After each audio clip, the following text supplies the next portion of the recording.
Hello everybody, welcome back to the final part of episode 6. This is episode 6-4 of Comics Remixed. I'm J1 aka Wade Wilson. Happy St. Patrick's Day alongside David Sanchez. And quick recap, parts 1 through 3 if you missed them, or if you just love hearing the sound of my voice. Covered Breaking the Fourth Wall, new Spider-Man story, the new Captain Marvel book, the new Space Punisher. God, I can't, like it's hard for me to say that with a serious face. Yeah.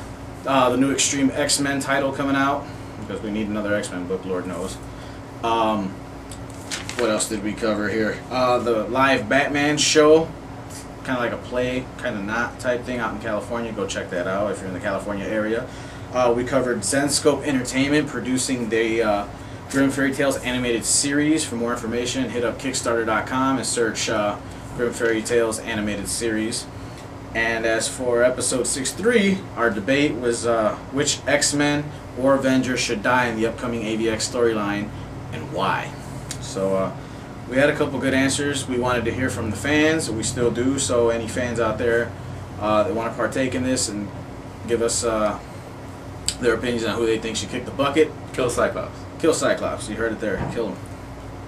So in this episode, the final part of episode 6, I mean, I gotta say, you know what, David, this we've been doing pretty good. You know, I'm getting the feeling this is gonna go somewhere. Yeah. You know, this is really gonna. And go it took somewhere. us to C2E2. Yes, Hit it us took up. us to C2E2. You're gonna see us walking around. We will gorilla be there. style. We got approved press badges. All right, what that means? We have access to God knows what. I don't know yet, but No, I think will find just the out. floor. No, I mean we can obviously get places you can't. One thing I do want to point out though, being that we will be at C2E2, there are going to be a lot of creators there. If there's a creator there that you would love to ask any type of question to, nothing stupid, all right? Let's keep it clean. Let's keep it comic booky. Let's say Stan Lee was going to be there and you wanted to ask Stan Lee a serious question about some of the characters he created or whatever. Write us on Facebook. You can hit us up on Twitter. What's the Twitter information? It's just Comics Remixed at Twitter.com. Or if you yourself are an indie artist, pop in. Show your work. Yes. We have a Facebook page. Friend us. You could always post up your work if you want any critiques. Or if you want to show up any new pages you've been laying out. If you just lay down flats, hit us up. It doesn't matter. Yeah. Show us. We want to spotlight what we can. You know, this show, we said it before, we'll say it again, this show was made by 2 fans. It's for the fans. We appreciate the fan input. So if there's anything you would like us to ask any of these creators on your behalf, please let us know, and we will try our damnedest to ask the question, and you will get credit for it.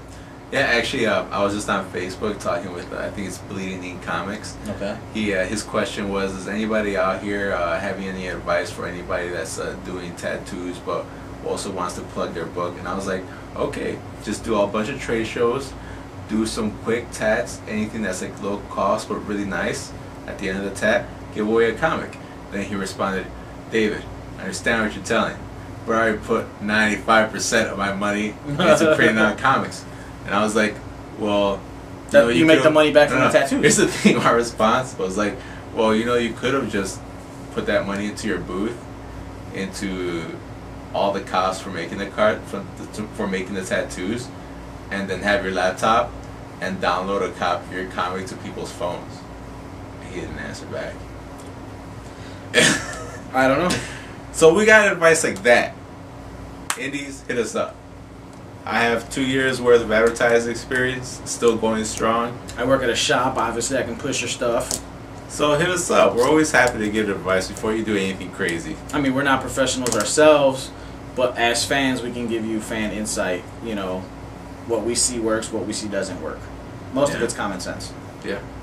But alright, in conclusion of this week's episode, this great 4-part episode we've given to you here, we're going to kick it off with a segment we skipped out on last week. Only because I didn't read anything crappy last week, which was It was good. a good week. A good week. We'd like to hear that. You'd like to hear that. Can't say so for this week. Ooh. Now, I'm not saying the book that made the list this week is crappy. Not by any means. Because the first 6 issues were great. Great build-up. Issue 7 wasn't bad. It made the list this week. Wasn't bad, but it's like it was a roller coaster going up there, and it just kind of dropped you a little bit. Didn't really give you that excitement feeling. You're like, okay, what? I don't get it. Where's this going? You know. And the book that made return receipt this week, I'm sorry to say, is Batman and Robin #7. Ouch. All right. Now I'm gonna go ahead and say here, spoiler alert. So if you haven't read them, stop watching us or put us on mute and just continue to look at us go like this. But now, like I said, 1 through 6 had a great build up. It shows a little bit of Batman's past now in the 52 continuity and where he trained with Ducard and everything. And he found out he was also training with Ducard's son. Found out that he touched him. Yeah, something like that. Anyway, long story short, Bruce betrayed the guy because he found out, their criminal intentions or whatever. Came back, Ducard ends up dying. The son blames Bruce for the death, so now he wants to take Bruce's son from him, which is Damian, aka Robin. So with Robin being trained by the League of Assassins and having that killer instinct already, this guy thinks he can come in and just kind of get Robin to cross that line. It's not gonna be easy. He almost had him. Really? I'm telling you, the build-up was great. Well, it is the guy that helped train Batman. Yeah, the build-up was great. Or he kind of trained with Batman, so to say. Yeah. Ducard's son. I can't remember his name, so forgive me. But it was great. And then the build-up showed up. Issue 7 came around. Robin was on the floor. One whole hand, every finger was broken because it turns out he betrayed the villain after he supposedly betrayed his dad, Batman, and sided with the villain, which is the ploy. To get under, get closer to the villain and whatnot, in order for Batman to come in and wreak havoc and shut him down. Sounds dumb. It was pretty good. I won't say it's dumb, but when he finally revealed that he was in fact with his dad and not with this guy, the guy broke all of Robin's fingers. Batman shows up and just goes ballistic. I mean, this is like Batman in Wolverine Berserker mode after him witnessing like the death of Jean Grey or something by Sabretooth. Or remember how pissed off Wolverine was when Sabretooth killed Silver Fox, supposedly? Are you referencing the crappy movie or the good comic? It happened in either or. It happened. But just remember how pissed off he was? That was Batman. Okay. I mean, he went to town on this villain. Now, while they're fighting in the villain's lair in the background, there's this huge tank of acid. And there's a... No, check this out, this out. There's a corpse. I wouldn't even say corpse. There's a body that's been deteriorized by this acid. He's tied up in chains, he's got a gag in his mouth, he's missing arms, and he's pretty much done from the waist down. But he's still alive. His body's been disintegrated, okay? This is acid, mind you. Now, Batman and this villain, they're going punch for punch. Batman gets all pissed, gets stabbed in the back by a couple knives. The kicker here, I mean, this is the thing that kind of bugged me. There's a couple little plot holes. Batman grabs the villain by his face, alright? He's wearing like a mask.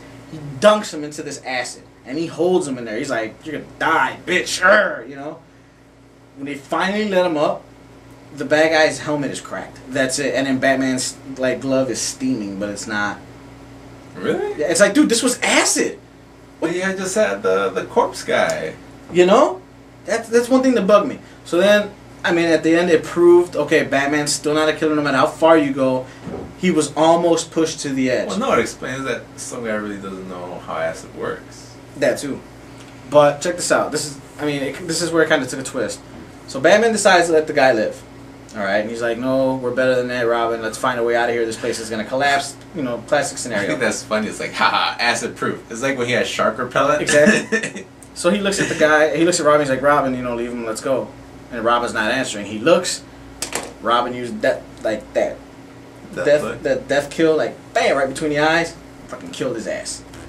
Killed the villain. Batman's like, Robin, what'd you do? And Robin's just like, I'm sorry, father. To be continued. That's why it made return receipt this week. So I guess the book was more making a statement about the future of the Batman mantle. God, I hope not.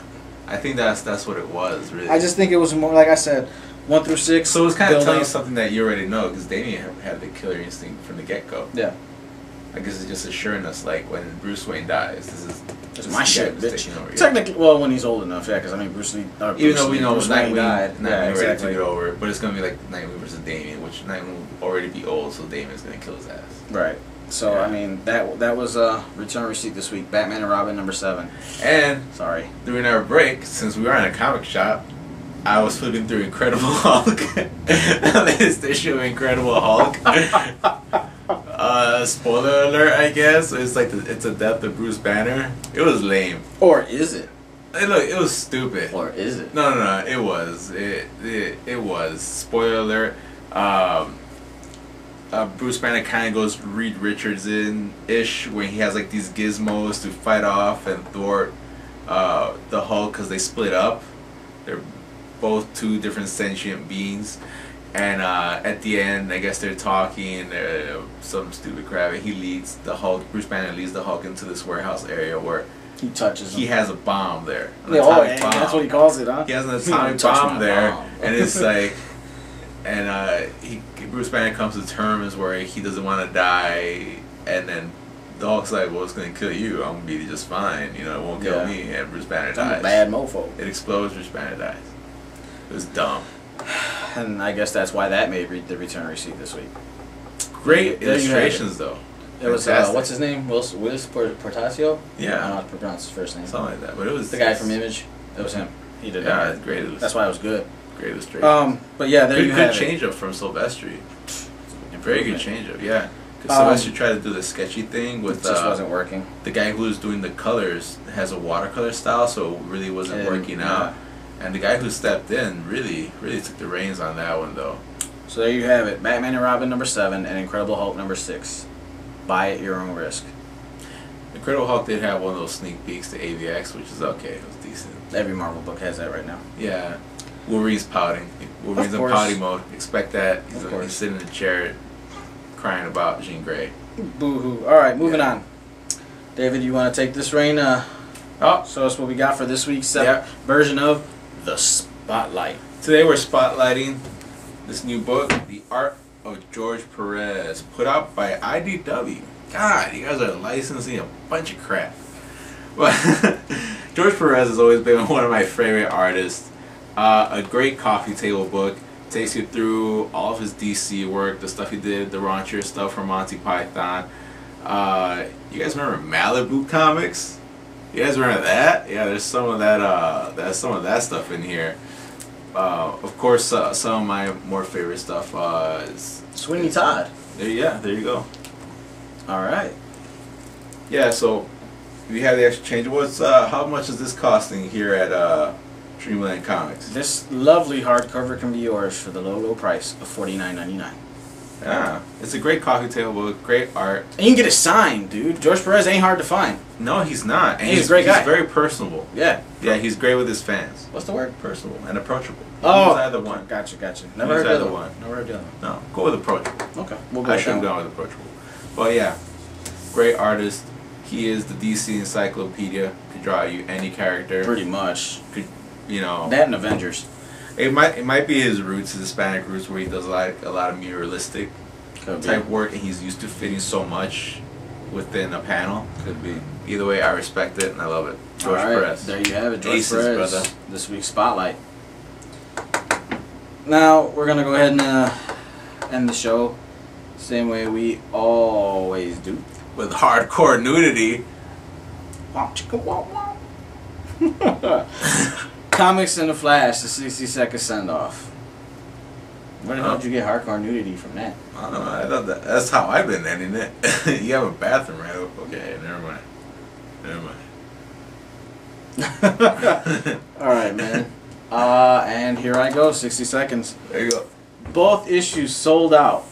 Saga #1 from Image Comics, written by Brian K. Vaughan. If you like Star Wars, if you like anything good for your money, you're gonna hunt for a copy of Saga #1. Good and Star Wars. Yeah. Not as hokey, not as cheesy as Star Wars. Now, mind you, I'm a Star Wars fan. Because it's not written by George Lucas. Yeah, right. It's written by Brian K. Vaughan, creator of Why the Last Man and Ex Machina. Now, this book is just great. It's two parents on the run. Both of their respective races are at war with each other. It's in a distant planet. There's no timeline. They have a daughter. The whole issue, they're trying to find out what to name their daughter as they're escaping their each one's respective sides. Daughter is narrating the book while this is going on. It's great for only $2.99. It's, I think, 48 to 64 pages. It's like 2 or 3 issues in one for only $2.99. Great book. If you can find it, grab it. Saga #1, Brian K. Vaughan. Wait, that's a mixture of like. I only got 60 seconds. I know, here, but that's a mixture of one of those like classic stories where like unwanted love or whatever, something like that, where like they're two races. If I can find you a copy. Wait, no, but I'm trying to explain. It's one of those classic stories mixed with an episode of Avatar: The Last Airbender. 60 seconds. Where these refugees are getting away and they can't find out to name their baby. Brian K. Vaughan was watching movies when he wrote this. I think we're gonna rename this segment just Comics in a Flash, The Send Off. This whole 60-second stuff is kind of getting old. Well, that's it. We're over. It's done. No, I still have one more, fucker. Well, you cut me use off. Another 60 seconds. Well, no. Use another 60 seconds. I'm not using go. another 60 seconds. Peer pressure. Go. No. Go. From now on, it's just fail. From now on, That's it's just fail, Comics in a people. Flash, The Send Off. That's a fail. All right. Couldn't do the it. Super Send Off. There you Couldn't go. do it. The Super Send Off. Anyways, my other book this We should week. have called it Super Send Off. We should, right? The Super Send Off. All right. Comics in a Flash. We The send Super off. Send Off. We sent off with class.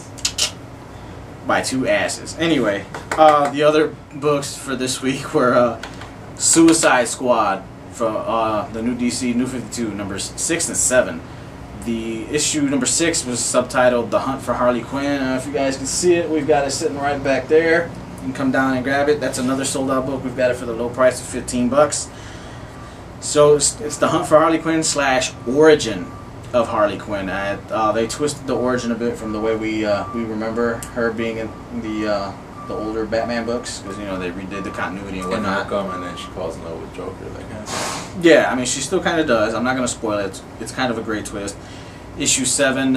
If you read Detective Comics #1, you know at the end of issue 1 the Joker was skinned alive and he's presumed dead. They actually cut his face off and it's in possession of the Gotham Police Department. So in Suicide Squad 7. The squad is challenged with finding her and bringing her back to home base, or to Amanda Waller, however you want to look at it. And they find her at Gotham Central because she wanted to get arrested. She wanted Joker's face, you know. So she breaks out Joker's face. The real twisted thing. You know, I'm gonna have to go. I'm sorry, spoiler alert. She wears it. No, close, but no. Spoiler alert. She takes the mask out. She takes down Deadshot, and she ties his ass up. She slips the face on the Deadshot. She's like, we need to talk. And so she's talking to Deadshot wearing this Joker face. Does he know it? Yeah, he knows it. Oh, I would. He's just like, what the hell are you doing, you psycho broad? And she puts the Joker's face on Deadshot, and she's talking to it like it's the Joker. Oh, that's interesting. It's super twisted. The ones that I read before that, I thought it was like gonna go nowhere, but that's interesting. It's really twisted. Yeah. At the end, she tells him, she gives him a kiss, actually. She goes and kisses the face. Well, he's got his mask on. Oh, but she kisses the Joker face. And while she leans in, dude, it's Deadshot. He's got guns up the ass, literally. Yeah. Pulls out, BAM! Shoots her from the thing he's got on his wrist. Oh. Shoots her in the stomach. Last panel of the book, he's just he's in his chair all tied up, just like with the face on, like damn. She's laid out, bleeding from the gut. To be continued. Oh, that's good.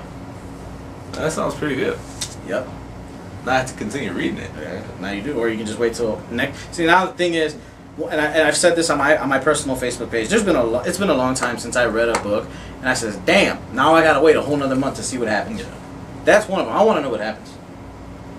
You know. I was having trouble getting into Secret 6 only because into Suicide Squad, because I was actually a fan of Secret 6 during the 52 comics. Gotcha. So I already got what I needed from that, and I wish that continued more on. Well, like I said, everybody, Suicide 6, 7, and Saga 1 are all sold out. If you find them, you're lucky. We do have, like I said, we have number 6 here in the shop. Please stop on by and pick it up before it's gone. Because if you guys don't buy it, I will. I want an extra copy to get graded at C2E2 this year. Yeah. So come on down. Is the creator team going to be there? Creator that book. I don't know. Well, we'll look it up. I don't know. But you know what? Remember that one time? Who cares? Remember that one time we thought we were book. going to get stuff signed by Turner, and he just walked in front of us out of nowhere? Yeah, you never know.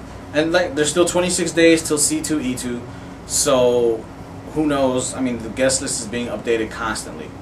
Like we said though, previously, any creators that out going to C2E2 that you, the fans, would love to have a chance to ask any question, let us know. We will be your mediator, if possible. You know, we'll try to get that for you. C2E2, get your tickets now. If you haven't, you go to c2e2.com. Get your tickets, man. They're gonna go fast. They're already going fast.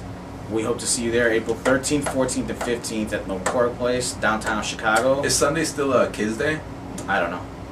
I know they did that last year. Yeah. Sunday, kids under the age of 12 get it for free. Yeah. So I mean, you want, like I said, go to c2e2.com and you find all the information there. Especially, I think if you go under tickets, you'll be able to see if it's free or not. I mean, if it is, great. It's a family event. They got everything from original art, comics, to interview. I mean, you name it, it's there. People in costumes. It's just an all-out good time. So enjoy it. You know, only happens once a year. And as far as Super Send-Off, I didn't know that Star Trek had hero clicks. Yeah. I was nerding out enough with their crossover with Doctor Who. All the hero clicks are on sale at Dreamland Comics right now. Oh my God! Why did you do that to me just now? I'm sorry.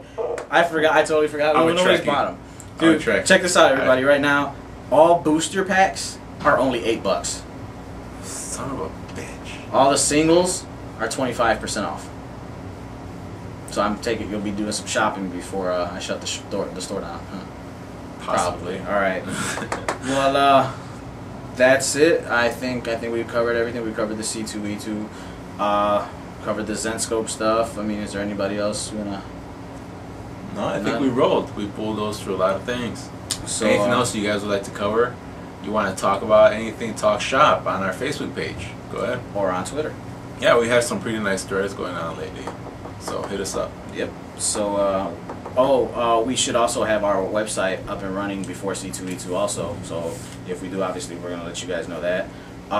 We're even thinking about doing, I know we've mentioned it, Comics ReMIXed t-shirts just in time for C2E2. I mean, me and David will obviously have some. If you're interested in one, and I mean, dead serious, if you are interested in one and you'd like to place an order, give us your information. We'll get back to you and see what we can do for you. Price won't be outrageous, but it won't be cheap either. You know, I can say I know that offhand. You know, but like I said, if you're interested, just write us, let us know your size and what color shirt you prefer. It's either gonna be white or black. So, you're a fine young lady. Send us a twit pic via Twitter, Comics ReMIXed at twitter.com. So that's it for this week. Thank you to everybody who have been watching us, listening to us for the past 6-7 weeks or however long we've been doing this. That's all I got. You got anything? I promise to shave next week. There you go. You promise to be on time? Technically this was on time for me, considering the stuff that I did. Okay. All right. Well, there you have it. He was on time. He's gonna be clean, shaven. We'll see you guys They next don't call week. me dirty for nothing. Dirty David Sanchez. Dirty Sanchez. You know, that's actually my name at work. Remember at Zoom they called me dirty, and they found out at RPM that they call me dirty too. So I'm in the advertising world. If you hear the name dirty tossed around. I like how every episode at the end of every episode, dude, there's something that always just brings you down. That's how we roll here, man. That's how we do it at Comics That's ReMIXed, how nerds man. roll. That's how we does it. That's fun. I'm J1, aka Wade Wilson, for another episode of Comics ReMIXed. And I'm David Sanchez. Y'all have a great night, and join us next week for another episode. That sounded like a whole, like the ending of a novella, like As the World Turns. It's all good. Peace. I'm much more Hispanic than you'll ever be. And that's just how it is. whatever, I don't care. You know, in France, Mexican soap operas are like the big shit. They love Mexican soap operas. Have you ever watched a Hispanic soap opera? Every woman My out there is fine, my dude. dad watches soap I watch them on mute and still enjoy them. Exactly. I know this Filipino guy that did that. All right, we're gone. We're gone for the week. We'll see you next week. Enjoy the episodes. Tell your friends. Peace. Have a good night.